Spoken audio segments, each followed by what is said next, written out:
we're here today because we are members of Reverend Clergies, and we represent our various different congregations and other faith communities, entities, and we represent a segment of our community.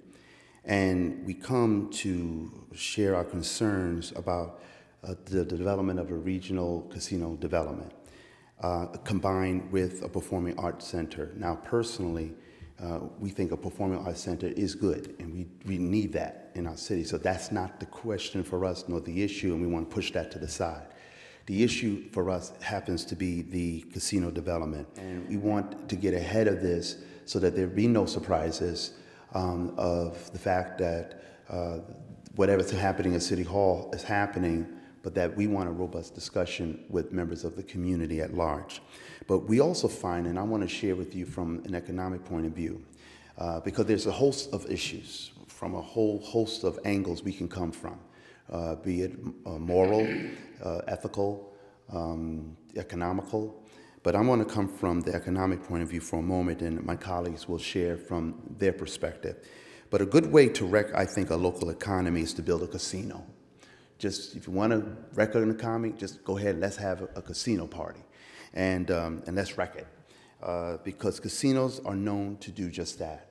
They wreck cities. They come into cities and they do not add to the fabric of social life. They suck the life of the community because their role and their essence, their mission, their purpose is for their own personal interest and gain, to gain their revenue, reserve it, and build their company. That's what they naturally do, but they're not, in essence, they're not designed to save a city. They're not designed to help produce revenue for the city and to become this engine, economic engine for the city. That's not what a casino does. As examples, up until the 70s, there were no other state except Nevada permitted for casino gambling. Then Atlantic City came along and they convinced their state legislator back in the early 80s, hoping to revive yet a battered resort town. Hotels sprung up everywhere, and thousands were hired, and Atlantic City saw no benefit. Over close to 4 decades later, Atlantic City is still today in desperate trouble, struggling to sustain even a local corner grocery store. Casinos, we believe, prey on the poor. Casinos, we believe, take advantage of the poor as repeat regional visitors to casino establishment. So why do we think we want that here in Rochester when we already have 2 neighboring casinos, one to the east and the left of 30 minutes apiece in Farmington and in Batavia? Yes, let's make that prime property downtown, perhaps an entertainment locale, perhaps as a performing arts center, right smack in the middle, creating an economic boom for the city. But guess what? With a performing arts center comes also ancillary business functions around it, businesses and shops that complements the performing arts center into an economic thriving place rather than to suck the life of the businesses and the community that we see in casinos. What I'm saying is casinos do not encourage non-gaming businesses to open or stay open in nearby vicinities because people who visit casino generally do not wander off to visit other nearby shops or businesses.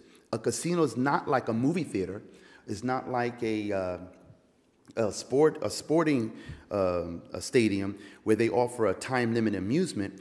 Casinos, by design, is an all-absorbing environment that does not release its customers until they have exhausted all their money, and then they go back home, 90% of them pure broke.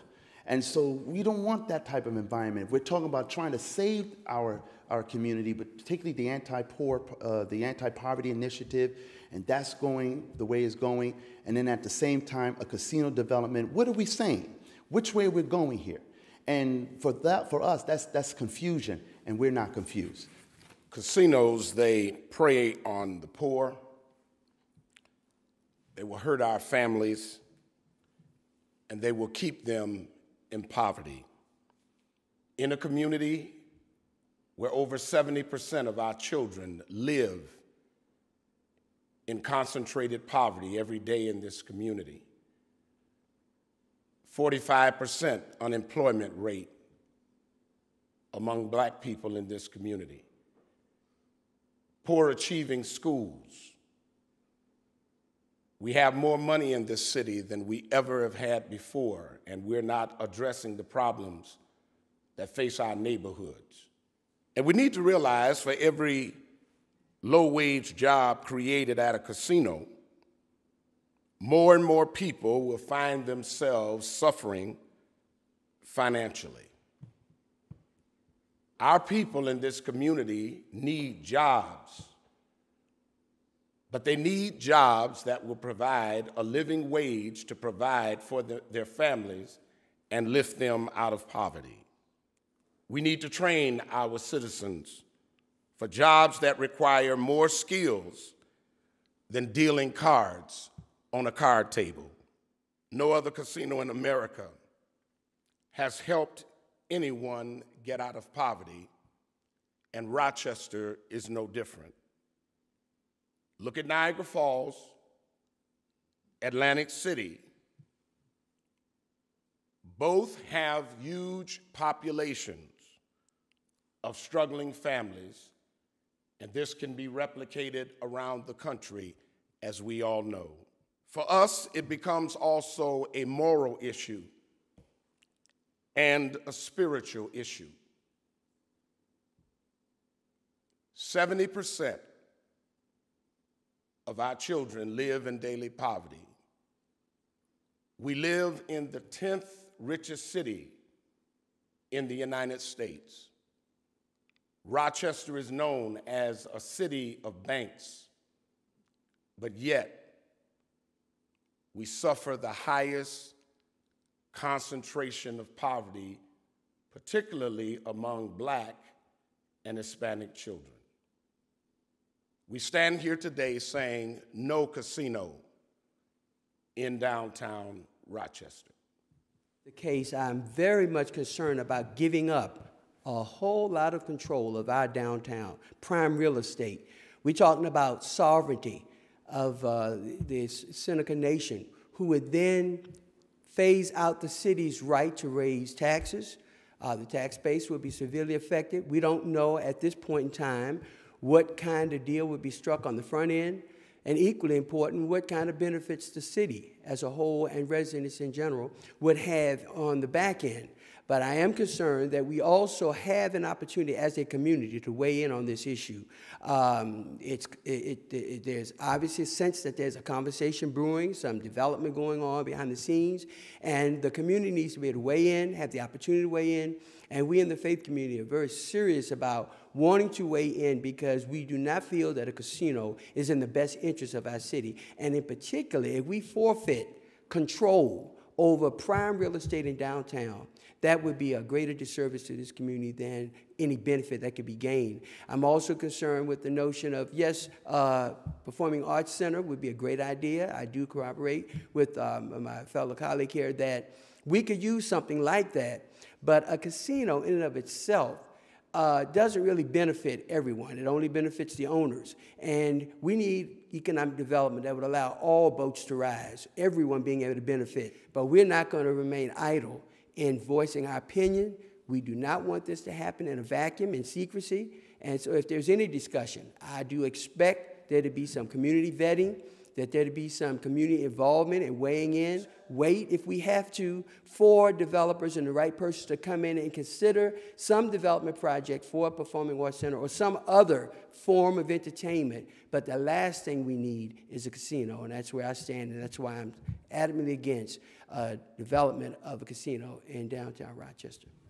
Our mayor needs to put her energy in other areas, such as our northeast area, which is the poorest in our community, which needs to be redeveloped. I think if some energy is put into those areas where crime is high, drugs is high, boarded houses and all those areas, I believe if she put those energies in those areas and show how we can help our young people and those that's struggling, that would be a big help on revitalizing our community. So this is a chance for the community to stand up and speak up, because we all need to work together on this, as well as the failure of some of the anti-poverty initiatives that have not reached, as our pastors have said today, in areas where concentrated poverty is. And it's not only over here in the Northeast, in the building where we are. This gives us an opportunity for the hope that we can offer people in our community. And that's what we want our people to keep. We don't want them to continue to be hopeless. We want to have a community that offers hope, and that's why all of us stand here together, lifting up hope for this city. Thank you.